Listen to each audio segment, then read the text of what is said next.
say that this is the best spot in the house to watch children's movies from. I got to watch George roll from his stomach to his back twice.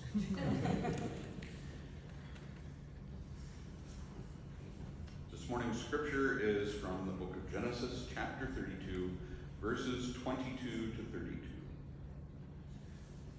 The same night he arose and took his 2 wives, his 2 maids, and his 11 children, and crossed the ford of the Jabbok. He took them and sent them across the stream, and likewise everything that he owned. Now Jacob was left alone, and a man wrestled with him until the breaking of the day. When the man saw that he did not prevail against Jacob, he touched the hollow of his thigh, and Jacob's thigh was put out of joint as he wrestled with him. Then he said, "Let me go, for the day is breaking." But Jacob said, "I will not let you go unless you bless me." And he said to him, "What is your name?" And he said, "Jacob." Then he said, "Your name shall no more be called Jacob, but Israel, for you have striven with God and with men, and have prevailed." Then Jacob asked him, "Tell me, I pray, your name." But he said, "Why is it that you ask my name?" And there he blessed him. So Jacob called the name of the place Peniel, saying, "For I have seen God face to face, and yet my life is preserved."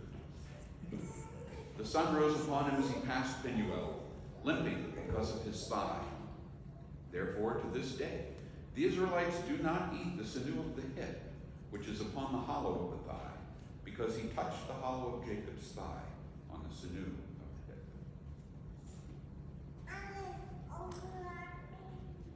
In some of the classes I had at seminary and at Madison, this would be considered a fun text.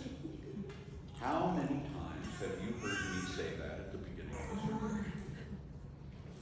And how many times have you said that, or have you heard that I suspect pastors are having a little fun at my expense? Anyway, what biblical studies students and scholars mean by that is that it is interesting, or perhaps troublesome. Trust me, there's no perhaps about this one. There's a lot going on in this text. First, a word about two types of biblical criticism. Form criticism is the analysis of forms of literature used to express human existence or history. We ask questions like, what kind of story is this? In what setting was it originally told? Was it an educational story? One told around the campfire? Textual criticism is the study of the text to determine its original wording and establish the history of its transmission. What does the text say? Was there originally more than one text? If so, which one was the oldest? Was it changed? And if so, why? Biblical criticism is essentially looking at the text and reducing it to its building blocks.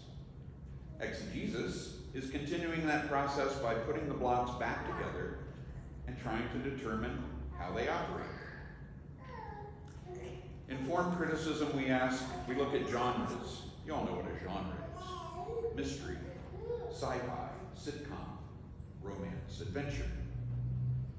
In trying to determine the genre and whether or not the text is an identifiable or self-sustaining unit, we ask questions such as, is there a definite start and finish? Is there more than one? Are there phrases that say this is definitely the beginning? We know phrases like that. Once upon a time, long ago and far away. Space, the final frontier. These are the generations of. And are there phrases that signal a definite ending? And they live happily ever after the end. There's no place like home. Frankly, my dear, you get the idea. Are there phrases that signify other things? Unto this day. And that's why. And so they named him or her or it. And the moral of the story is, sometimes these opening or closing or interior phrases can help you identify the genre, the type of oral or written communication. Who wouldn't be able to tell me what had just taken place if I said, and that's the way it is? For you youngsters, that's the way Walter Cronkite signed off the evening news every night. Garrison Keillor says that when someone says, you know, I've been thinking, you're about to hear that person's dream. Once upon a time means we're going to hear a fairy tale. Space, the final frontier, means we're going to hear a science fiction story about a particular group of Earthlings several centuries from now. These are the generations of means we're going to see or hear or read a genealogy. By the same token, we know what to expect when we hear that a story is a particular genre, such as science fiction or romance, adventure, mystery. We may not be able to outline the plot, but we know that certain elements will be present in what we are about to see or hear. In NCIS, in the first few minutes, we see the murder, and then we spend the rest of the hour unraveling the mystery. So in our story today, we have a beginning, but in our beginning we have more connecting phrases than beginning phrases. Verses 22 and 23 are connectors. The same night he arose and took his 2 wives, his 2 maids, and his 11 children, and crossed the ford of the Jabbok. The same night. As what? That depends on what came before. He took them, and he sent them across the stream, and likewise everything he had, all the rest of his furniture. Verse 24 is an opening statement. Now, Jacob was left alone, and a man wrestled with him until the breaking of the day. For the ending, we have a great story ending line just before the dietary restriction at the end. The sun rose upon him as he passed Peniel, limping because of his thigh. We have several etiological closings. These are the things that begin, therefore, to this day. What's an etiology? It's a story that answers the child's question, why? You've never known a child to ask that, right? Well, then you've never known or been a child. We have no less than 3 etiologies in this short text. 1, Jacob is renamed Israel. 2, the place beside the Jabbok is named Peniel, or Penuel. 3, we learn why it is and who we have to thank for not having to eat that gristly tendon material in the joints of the animals we eat. This almost seems like a depository for wayward explanations. Dad, why did Jacob change his name? Dad, where did they come up with a name like Penuel? Dad, why don't we eat gristle? That one seems a little self-evident to me. I wouldn't have thought they'd have had to find a patriarchal story to justify that. In our more irreverent times at seminary, we joked about Jacob sleeping on a rock all night and making up this wrestling story to explain why he limped into the other camp, the first documented case of sciatica. Our story can be described as a unit. If you take it out of its place here, the story would still flow. If you leave off the 2 introductory verses and the dietary restriction at the end, you're left with a short little story about a wrestling match. Now, Jacob was left alone, and a man wrestled with him until the breaking of the day. The sun rose upon him as he passed Peniel, limping because of his thigh. But the story is here. And it contains details that make it a part of the larger story, whether or not it started out that way. What's it doing here? Before trying to answer that, let's take a look at some of the fun stuff that I was talking about being here. The story lies within the larger story of Jacob and Esau. That story, in the field of biblical studies, is considered a short story. In relation to what is known as the Joseph cycle, which is akin to a small novel, it really is a short story. And our story is just an episode, an anecdote of sorts. It's really barely an outline, but even though it's short, it has elements of other genres or types of stories. It's mythic in the classical sense, in that it contains an account of an encounter with a divine being. Maybe. It's heroic in the way that Jacob prevails despite everything.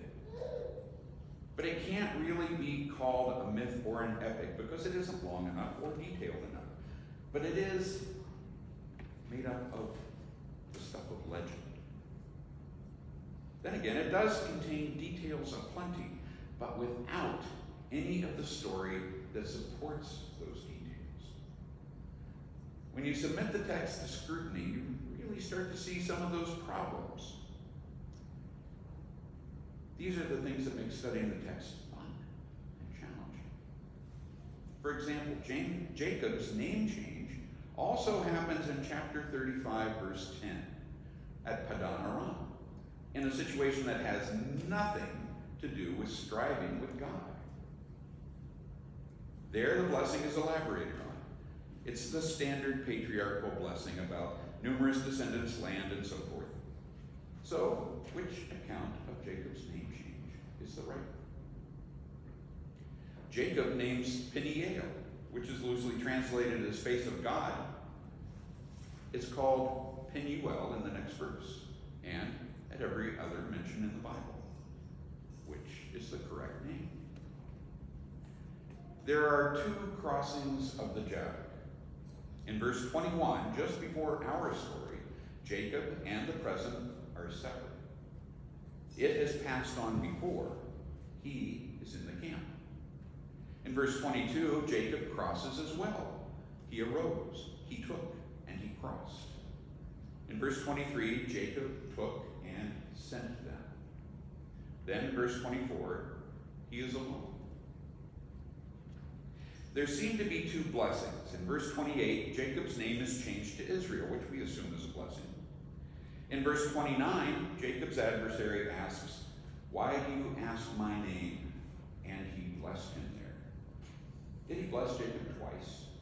Was it just reiteration? Okay, you're blessed already. Now stop bothering me. And then there's this troublesome exchange regarding the identity of the other wrestler.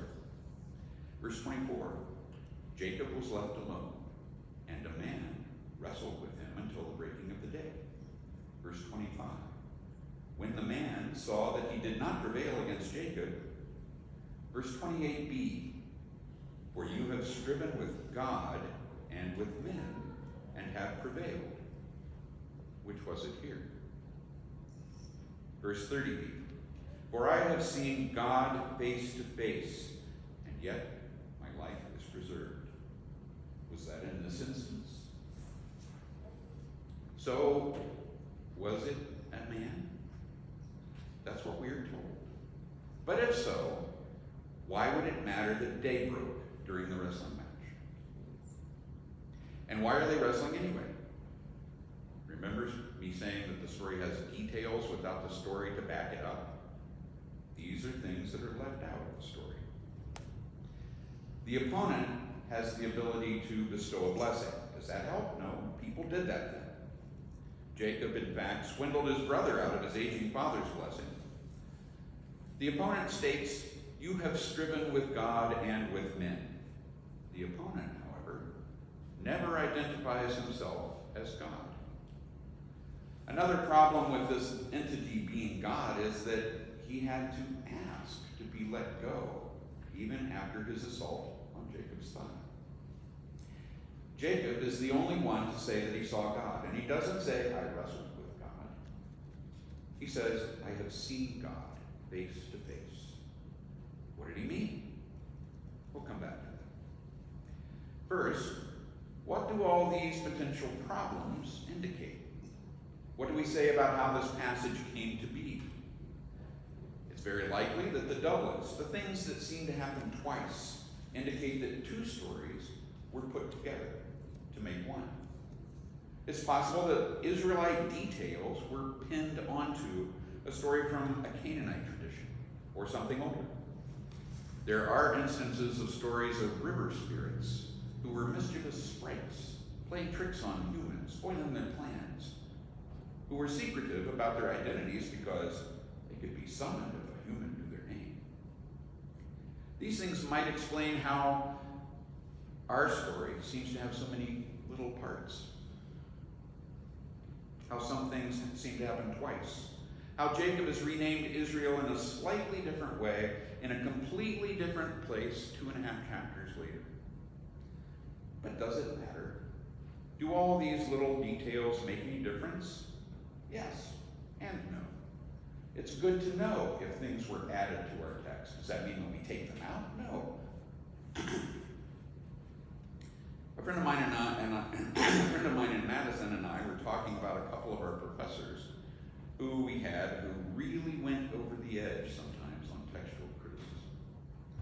Darrell said, these guys need to lighten up. They need to realize that what we do here is interesting, but it's not important. Another friend told me that when he had finally passed all the requirements connected to his dissertation and had gotten a job in a Madison parish rather than teaching Hebrew philology, I will not spend the rest of my life like these losers. I am doing things I like and think are important. There's a lot I want to do with my life, and it doesn't involve worrying about academic investigations regarding biblical minutiae about which no one cares. Both Keith and Darrell know that biblical criticism has its place. The point is that it should be a tool. It should not be the primary reason for biblical study. But getting back to our discussion, there's something else that isn't explained through our little critical exercise that we've been doing. Why is this passage here? What were the Israelites thinking when they included this little story in the middle of the story of Jacob and Esau's reconciliation? What, if anything, were they trying to get across? There's another thing that we talk about when we do exegesis. That thing is the textus receptus, the receipt text. I mentioned it last time I was up here. It's the text in its final form, the way we have it. For some reason, this story was included at this point in the middle of a larger story of two brothers, even though it doesn't make literary sense, we might say. The reason for this inclusion, or those reasons, may never be known to us. We weren't there when Moses, or the redactor, or the writer of the piece, or the editor sewed all these stories together. We don't know why this story, with all its little oddities, seemed to fit right here. That's another part of what is so fun and fascinating about biblical studies. Sure, we tear a passage apart to see what it's made of, but we don't leave it there in pieces. We put it back together again. And we look at its relation to the whole and try to see what we can get out of it. And if 10 people look at this, 10 different and equally valid messages might be seen. If you pick up 5 commentaries and read corresponding sections, you might say to yourself 2 or 3 times, I never looked at it that way. Or you might say, this guy is a big bag of high gas. That's why commentaries are still being written, and that's why biblical study should never get stale. Anyway, let's see what we can get out of this. You've heard me mention David McCarthy, a professor I had at Madison, who urged us to read a text 50 times before studying. He said at that point we would be familiar enough with it to study it. Another thing that can happen, besides familiarity with the text when you read it 50 times, is that you can begin to read things into it. We have to be careful of that. That's why we look at things critically as well. We need to make sure that what is said regarding the biblical text has merit, that there is a basis for saying. We use biblical criticism to guard against making sweeping statements about what the Bible says, because that's what we believe it should say. So much for the secondary sermons. Reading something 50 times is hard to do, as I'm sure you all know from trying it after hearing me mention David McCarthy so many times, right? Right. This was the text my two irreverent friends and I wrote about in our Genesis exegesis class in seminary. I think we might have reached the 50 times mark. One thing that began to hit me as I read it over several more times writing this was the fact that Jacob knew some things, but he was totally ignorant about others. And despite his wealth and power, despite all that he was responsible for and in charge of, he was out of control. Jacob was in a difficult, or what he perceived to be a difficult situation. He'd been gone a long time. He left when he was single. Now he had 2 to 4 wives, depending upon your perspective. 11 children, 12 counting his daughter, camels, servants, etc., etc. And he's about to meet up with his twin brother again after all this time. We've all heard that twins share a special relationship. Does anyone here know any twins? No one? Oh yes, we do have a couple of twins. We haven't yet seen their special relationship. My mom and one of my aunts were identical twins. Twins do share something. The twins I knew shared a good special relationship. We marveled at the times we received identical greeting cards from them. The times we received letters from them on the very same day. The times the same words came out of their mouths simultaneously. The stories we heard about them getting Charlie horses at the same time in the middle of the night. Now, think about this twin thing going on between Jacob and Esau. Only the last time they saw each other, Jacob had just cheated Esau out of his birthright and his paternal blessing. Now Jacob's sending over a huge gift first, then the wives and kids, but in 2 groups. So if Esau is still mad, one group can escape. He's sending all this over first in hopes of softening Esau up. Then Jacob's going to follow. Last. That's the big, strong, brave patriarch. He's not even staying in camp the night before the meeting. He doesn't know what's going to happen, and he's afraid. We're told that earlier in the chapter, verse 11. Deliver me, I pray thee, from the hand of my brother, from the hand of Esau, for I fear him, lest he come and slay us all, mothers with the children. And perhaps he just wants to keep his escape options open. He and Esau know each other, not just like brothers, but like twins. And theirs isn't a good special relationship. That's what Jacob knows. We can read ahead and know that everything's going to come out okay, but Jacob didn't know that. Jacob has asked that God fix things with Esau, and has also had the word that God will do him good in verse 12. But thou didst say, I will do you good, and make your descendants as the sand of the sea, which cannot be numbered for multitude. But like us, Jacob knows that what might be good for us may not always be pleasant. Jacob is spending the night alone, and he may be thinking, he's my twin brother. He knows he can't trust me as far as he can throw me. I'm a liar and a cheat. He outnumbers me. Of course, I sent him all those gifts. He'll see the ladies and the kids, but he knows I'm a creep. He'll see through it all, and this is out of my hands. I don't know what to expect. There's nothing more I can do. No wonder Jacob stayed alone that night. Does this remind you of anything? It does me. Hello, my name is Jacob. I'm a liar and a schnook and a cheat and a swindler, and I'm powerless to do anything about it on my own. The more I read this, the more that theme kept ringing in my ears. That's what Jacob knew. He knew he needed help. He knew he couldn't finagle his way out of this one. He was facing a big unknown, and he had no control over what might happen next. This is one of the first self-help stories.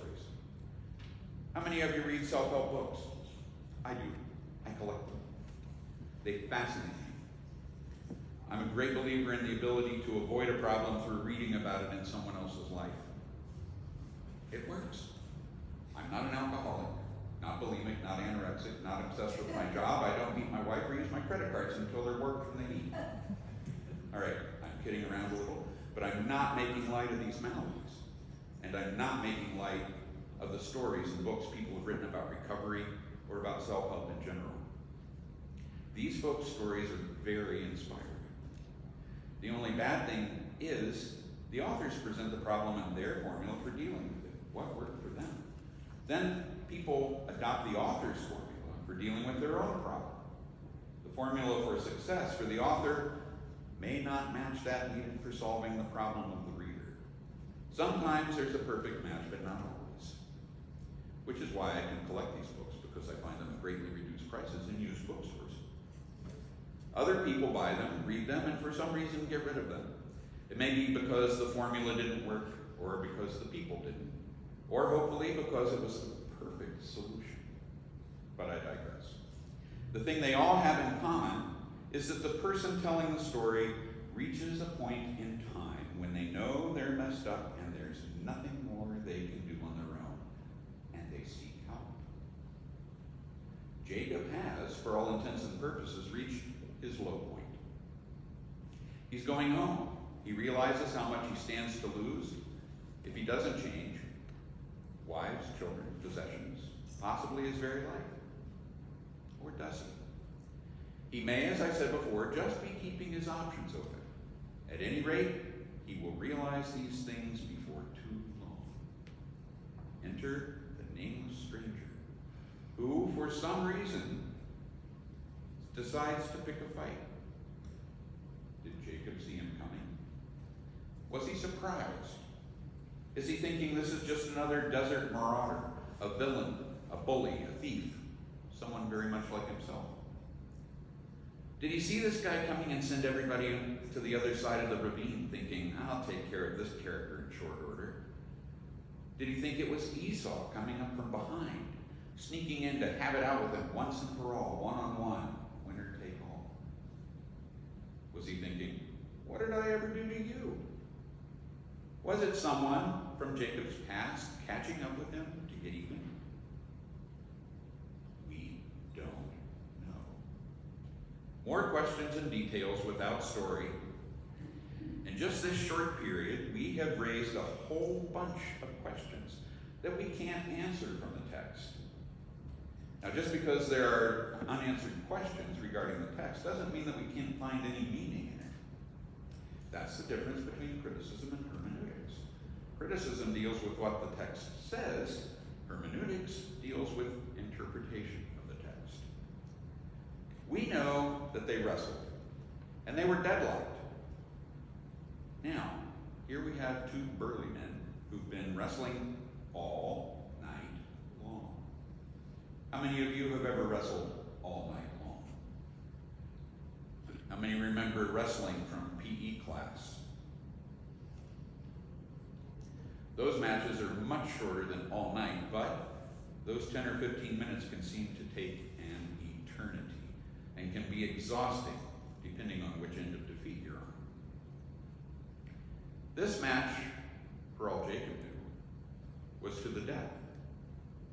All he knew was that they had been at it for a very long time, and they seemed to be pretty evenly matched. Then the mysterious stranger let Jacob know that things were indeed equal.